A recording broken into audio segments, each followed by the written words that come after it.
Ukrainian President Volodomyr Zelenskyy is back in his home country after his whirlwind visit to the United States. Zelenskyy urged Congress to approve $45 billion in new funding, calling it an investment, not charity. CBS News foreign correspondent Ian Lee joins us now. Ian, how are the people of Ukraine responding to President Zelensky's trip to the U.S.?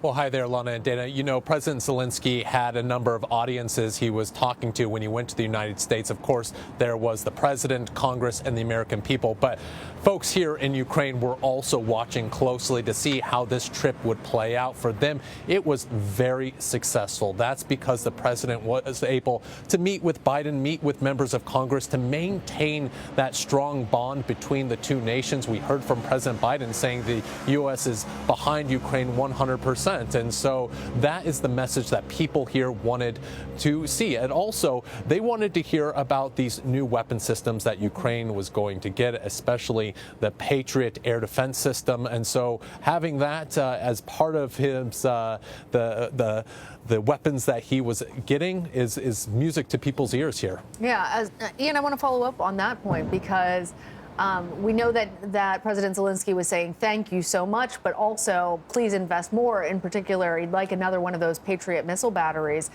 What specifically is the leader of Ukraine expecting from the U.S. following this visit?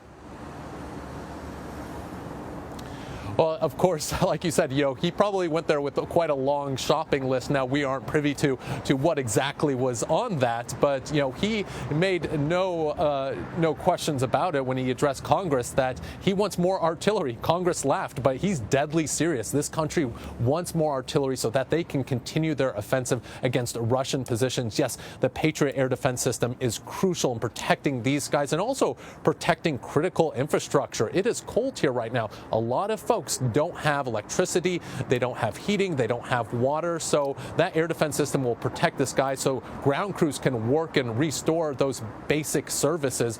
But also, there are some more advanced weapons that the Ukrainians have been asking for, more long-range missiles that America has been reluctant to give them.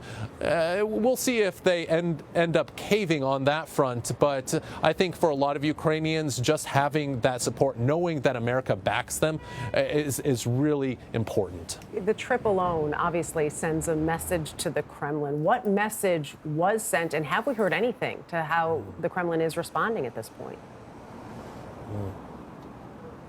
The trip did show that Ukraine and the United States are in lockstep, that the U.S. is right behind Ukraine in their fight against Russia. In fact, I was speaking with the Canadian ambassador just last night, and she told me that it's not just the United States, the whole Western world is united in a way they haven't been in their support for Ukraine. So that is a very strong message to the people here. But when it comes to Moscow, we are hearing a different tune. The Kremlin says that, for instance, the Patriot air defense system is obsolete on one hand, but on the other they say it's an escalation. We also heard that the United States is just fighting a proxy war against Russia using Ukrainian troops and Ukrainian soldiers. Again, Ukraine is fighting their own war. The United States is just helping out, but it's the Ukrainians who are leading this fight. And also we heard from the Kremlin that they're in it for the long haul. And we also heard that from President Putin as well yesterday, who said basically the military has a blank check for whatever